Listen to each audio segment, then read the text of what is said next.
everyone, my name is Andrew. I'm a church planner down here in South Florida, pastoring a church named Soulish Church that's coming up on its 5th year, and have become a close friend of Daniel Williams. We're pastor neighbors in the same community area, and I'm excited to be able to take a moment here to share something with you that's been very helpful for me and my church.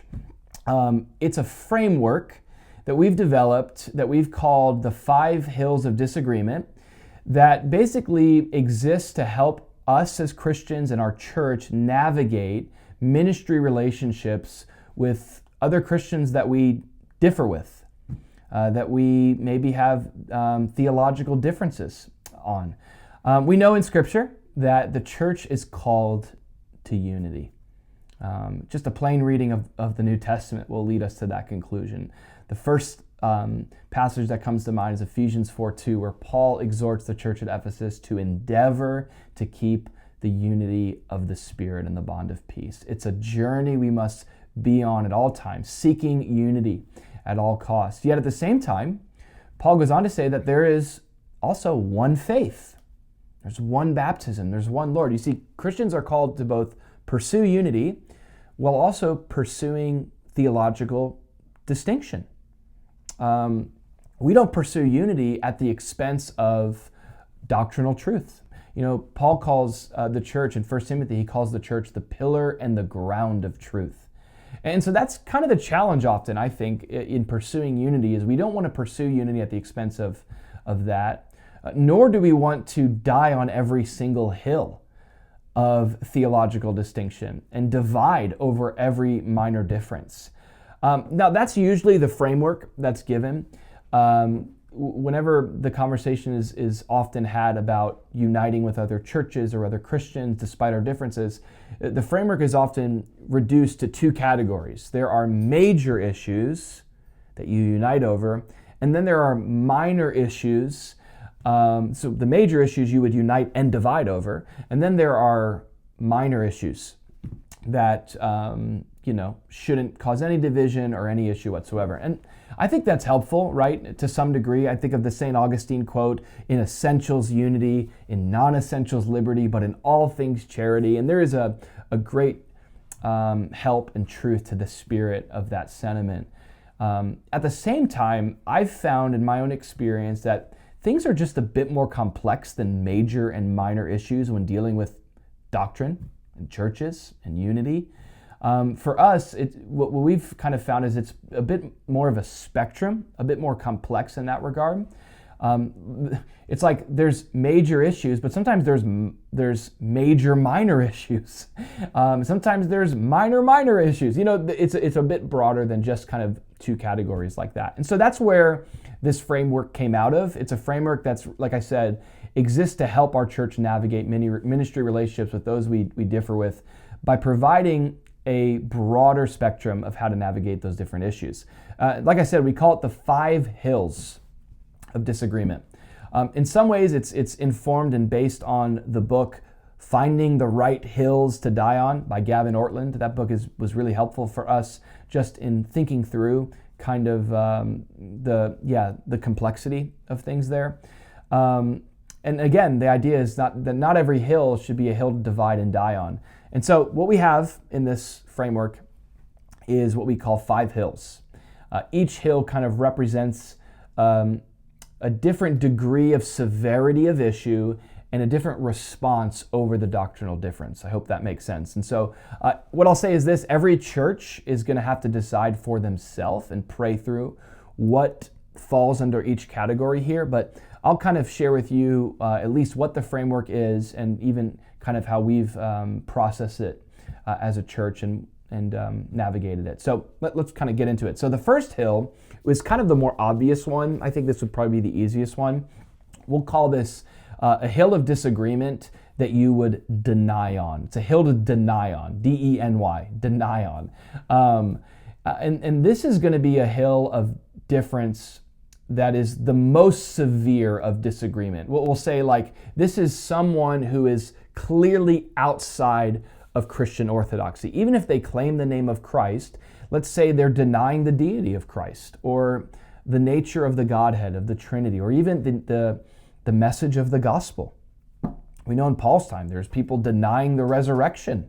So these are essential doctrines that to deny these truths would be to exclude oneself from Christian fellowship in the family of God. There's one Lord, one faith, one baptism. That's kind of the obvious one, right? There's hills that you deny on, that you don't give someone the right hand of fellowship because of the degree of doctrinal difference. Now, the second hill, let's move from that one to the second one. We'll call that a hill to distance on. There's hills you deny on, and then there's hills where you might not be ready to deny someone as a brother, but you're close to it, close enough to where the degree of your concern over their theology is one to which you have distanced yourself from them. You've created a safe distance, some space to not associate with them. That might be one way to say that, because of your concerns over either their theology or of their ministry expression. Again, for us as a church, it's going to look one way. It might look different for you. You might feel comfortable associating with one ministry that say our church would feel less comfortable around. And, but this is something to think about, do or don't we associate with that ministry or that church or that person? For us, it's been things like, and I'll just kind of be simple about this. I mean, for us, there's major social issues that are clearly taught in Scripture that if denied, we probably wouldn't feel comfortable associating with a church that denies what we see clear in Scripture. It may be issues of expression.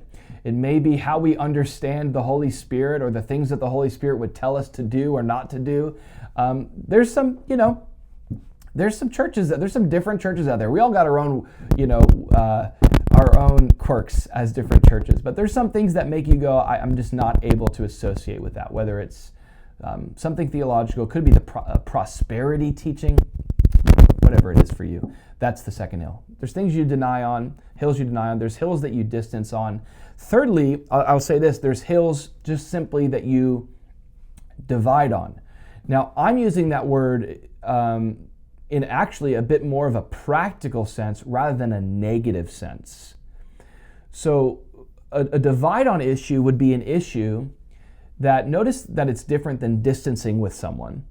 It's an issue of something that, because the difference is so great, ministry is really better done separate because of the difference than it would be done together. It's too big of a doctrinal issue to unite together on. You'd have to plant different churches, right? Now, what's beautiful about this is whatever those differences are, divide on and distance on are two different things. And we have I think a beautiful expression of that down here in South Florida with the community we have with local pastors. We all have our own churches, and in a lot of cases, we need to plant different churches, maybe because of our theological differences, how we see ecclesiology and who leads the church and how it's done, how we understand the Holy Spirit or how we understand salvation. There might be some differences to that are big enough to divide us practically. And another category of this would be like philosophical issues, our philosophy of ministry. But what's beautiful is, though we might be divided in practice, we could still be united in spirit. We could still be one relationally.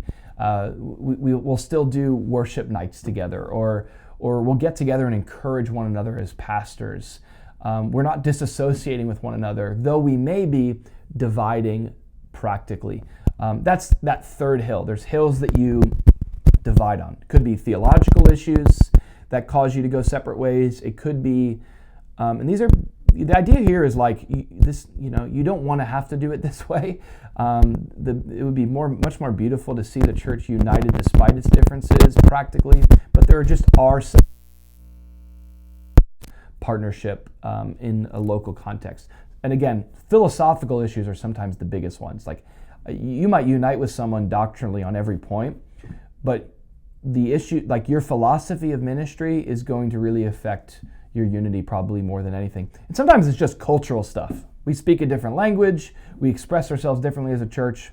There's issues and disagreements and differences that you divide on. So you deny over some things, you distance over other things. You don't distance, but you might divide over others. And thirdly, there's issues that you don't need to divide at all. There's issues you just debate on. You have healthy, brotherly conversations, even spiritual arm wrestling matches around those differences.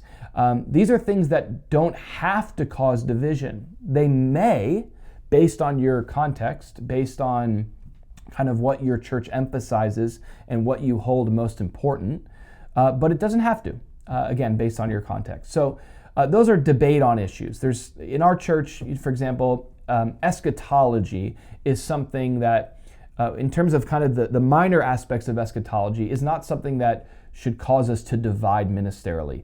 You could be an elder at Soulish Church even if you had a different view of the millennial kingdom than I do. That would just be one example, all right? So, but at the same time, I think that's worth having a debate over. There's implication. Our eschatology has implications to how we live out the Great Commission here and now. And so it's worth having healthy debate over. Shouldn't divide us. It may, based on our emphasis, but we debate on. And lastly, there's issues that we just need to decide on. That's the fifth hill. There's a hill we deny on, we distance on, we divide on. There's hills we just debate on. And lastly, there's hills that we just need to decide on, that we need to decide for ourselves what we think about it. It's not worth the debate. It's not worth the energy or the time. As the saying goes, we've got bigger fish to fry than a debate over what color we should paint the fellowship hall, or whether or not Adam had a belly button. I don't know. You fill in the blank. There are these issues that it's amazing the kind of things that have caused church splits that were really just decide on issues. And so this has been helpful for us. It's a bit broader than just the major or minor theological framework. And so I pray that it's a blessing to you as you think about being faithful, doing faithful ministry in your own context. This is going to play a big part in that. How do you navigate those doctrinal differences? Is it something that you need to divide over, or is it just something that needs a healthy debate?